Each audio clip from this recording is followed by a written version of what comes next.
ابراہیم اپنے بچوں کو جمع کر دو۔ جب حضرت ابراہیم علیہ السلام اپنی بیوی زہرا اور اپنے بیٹے اسماعیل کو مکہ میں اس ویران علاقے میں چھوڑ کر فلسطین چلے گئے تو حضرت زہرا بہت زیادہ پریشان ہوئی کہ اب میں اس ویران علاقے میں اپنے دودھ پیتے بچے کے ساتھ کیسے اکیلے رہوں گی۔ یہاں تو دور دور تک کوئی انسان نظر نہیں آتا ہے، ہر طرف سناٹا ہی سناٹا ہے۔ حضرت زہرا اکیلے اپنے بچے اسماعیل کے لیے ان پہاڑوں کے بیچ بیٹھی ہوئی تھی۔ رات کا اندھیرا تھا، ہر طرف ایک دہشت سی چھائی ہوئی تھی۔ حضرت زہرا آسمان کو دیکھ رہی تھی اور آنکھوں میں آنسو بھرے تھے۔ دل ہی دل اللہ کو سے کہہ رہی تھی کہ اے اللہ میری اور میرے بچے کی حفاظت فرمانا، میں ایک کمزور عورت ہوں، اس ویران علاقے میں میرا کوئی مددگار نہیں ہے۔ حضرت زہرا کے پاس ایک گھڑے میں پانی بھرا ہوا تھا، اس پانی کو خود پیتی اور اپنے بچے اسماعیل کو بھی پلاتی۔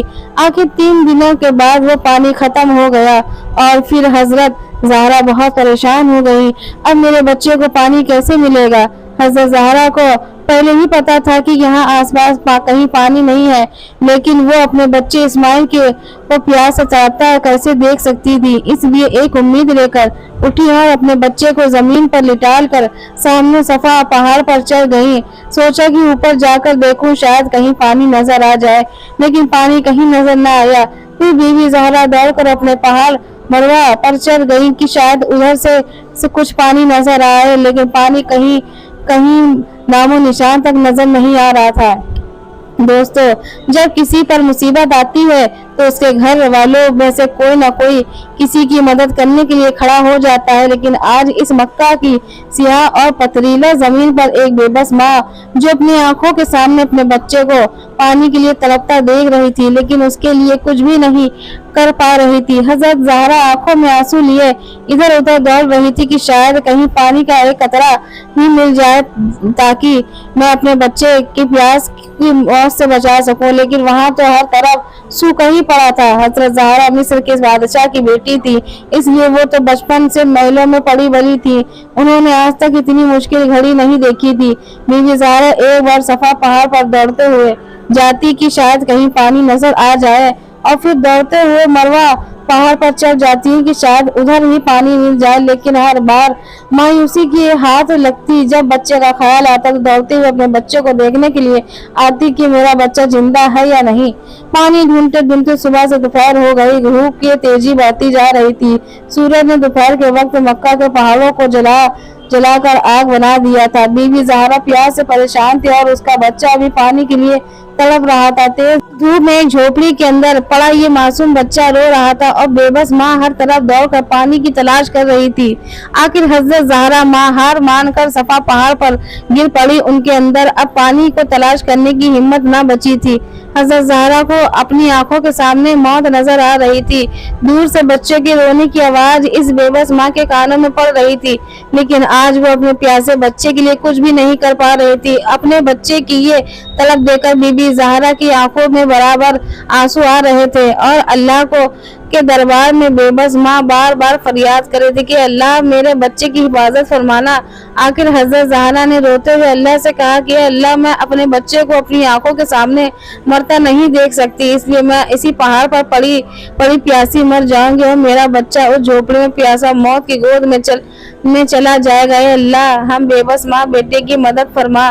آخر مجبور ہو کر حضرت زہرا نے ایک پتھر پر سر رکھ دیا اور آنکھیں بند کر کے موت کا انتظار کرنے لگی، لیکن بچے کی رونے کی آواز کانوں میں گونج رہی تھی اور ایک ماں کیسے اپنے بچے کو تڑپتا ہوا دیکھ کر دور ہو سکتی تھی۔ اس لیے پریشان ہو کر سر اٹھائے اور جھوپڑی کی طرف حسرت بھری نگاہوں سے دیکھا تو حیران رہ گئی۔ بی بی زہرا نے دیکھا کہ جھوپڑی کے پاس کوئی انسان کھڑا ہے اور وہاں زمین سے بہت تیز پانی نکل رہا ہے۔ یہ دیکھ حضرت زہرا جلدی سے جھوپڑی کے پاس پہنچی تو اچانک وہ انسان غائب ہو گیا اور حضرت زہرا نے دیکھا کہ ان کے بچے اسماعیل کی ایڑیوں کے پاس سے پانی نکل رہا ہے۔ اللہ تعالیٰ نے اپنے نبی حضرت اسماعیل اور بی بی زہرا کے لیے مکہ کے پہاڑوں سے پانی نکال دیا۔ حضرت جبریل نے آ کر چھوٹے بچے اسماعیل کے دل میں یہ خیال ڈالا کہ تم اپنی ایڑی زمین پر مارو، اور پھر جیسے ہی حضرت اسماعیل نے اپنی ایڑی زمین پر ماری تو نیچے سے پانی نکلنے لگا اور پھر حضرت ابراہیم علیہ السلام چلے گئے۔ حضرت زہرا نے اب زمین سے پانی نکلتے دیکھا تو سمجھ گئے کہ اب اللہ کی مدد آ پہنچی ہے۔ میرا اللہ مجھے اور میرے بچے کو ضائع نہیں ہونے دے گا۔ وہ اللہ کے سامنے سجدے میں گر گئی اور روتے ہوئے اس کا شکر ادا کرنے لگی۔ بی بی زہرا نے اپنے پیاسے بچے کو پانی پلایا۔ اللہ کے حکم سے جس جگہ سے پانی نکلا تھا وہاں سے برابر بہت تیزی سے پانی نکلتا جا رہا تھا۔ وہ حضرت زہرا نے کچھ مٹی اور پتھروں کو ملا کر اس پانی کے چاروں طرف ایک منڈیر بسی بنا دی اور اس عمل سے پانی اپنی جگہ رک گیا۔ آج اسی چشمے کو آب زمزم کا کنواں کہتے ہیں۔ زمزم کے کنویں میں آج تک بھی پانی ختم نہیں ہوا۔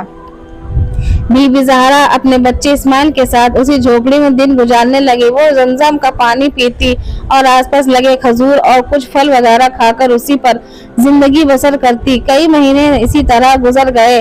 ایک بار ادھر سے 20 لوگوں کا قافلہ گزرا۔ قافلے کا سردار بہت عقلمند آدمی تھا۔ اس نے آس پاس پر ایک پرندے کو اڑتے دیکھا تو کہا کہ یہ پرندہ صرف پانی کے آس پاس ہی اڑتا ہے، لیکن اب جب ہم بھی جھوپڑی کے پاس سے گزرے تو ہمیں یہاں پانی نہیں ملا۔ پھر بھی میرا علم کہتا کہ اگر یہاں پانی نہ ہوتا تو یہ پرندہ اس جگہ نظر نہ آتا، اس لیے جاؤ اور اس معاملے کی حقیقت کرو۔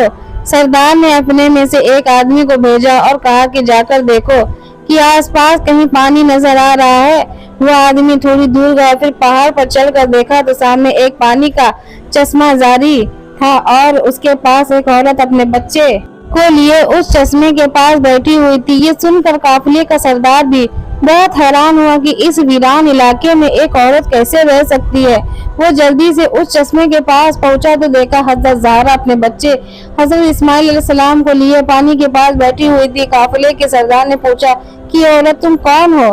تو حضرت زہرا نے اپنے بارے میں سب کچھ بتا دیا کہ میں اس وقت نبی حضرت ابراہیم کی بیوی ہوں اور اللہ کے حکم پر انہوں نے مجھے ان پہاڑوں کے بیچ ڈال دیا ہے۔ اللہ نے میرے اور میرے بچے کے لیے زمین میں سے یہ پانی کا چشمہ جاری کر دیا اور ہم اس پر اپنی زندگی بسر کرتے ہیں۔ یہ سن کر قافلے کا سردار بہت حیران ہوا اور اس نے حضرت زہرا سے کہا کہ یہ نیک عورت ہم اس پانی کے پاس ہی اپنے گھر بنانا چاہتے ہیں۔ اگر تم اجازت دو تو ہم اپنی بیوی بچے کے ساتھ یہاں آپ کے گھر کے آس پاس ہی اپنے گھر بنا لے اور اسی جگہ پر آباد ہو جائیں گے۔ حضرت زہرا نے کہا کہ ٹھیک ہے، تم یہاں رہ سکتے ہو، اس چشمے کا پانی بھی پی سکتے ہو، لیکن اس بات کا خیال رکھنا کہ چشمہ کسی کی جاگیر نہیں ہے، اسے اللہ نے جاری کیا، اس لیے ہم اس چشمے پہ قبضہ کرنے کی کوشش نہ کرنا۔ قافلے کے سردار نے کہا کہ یہ نیک عورت ہماری طرف سے بالکل بے فکر رہیے، ہم ایسا کچھ بھی نہیں کریں گے اور جتنا ہو سکے گا ہم آپ کی مدد کریں گے۔ اور پھر ان سارے قافلے والوں نے زمزم کے کنویں کے آس پاس ہی اپنے گھر بنا لیے۔ حضرت ابراہیم علیہ السلام فلسطین شہر میں رہتے تھے اور انہیں اپنی بیوی زہرا اور اپنے بچے اسماعیل کی بہت یاد آتی تھی، لیکن اللہ کا حکم تھا کہ اے ابراہیم تم اپنے بچے اسماعیل سے تبھی مل سکو گے جب میری طرف سے اجازت ہوگی۔ اس لیے کئی سال گزر گئے اور حضرت ابراہیم مکہ واپس لوٹ کر نہیں آئے۔ ایک رات حضرت ابراہیم علیہ السلام سوئے ہوئے تھے کہ تبھی ان کے خواب میں دیکھا کہ کوئی کہہ رہا ہے کہ ابراہیم اٹھو اور مکہ جا کر اپنے بچے اسماعیل کو ذبح کر دو۔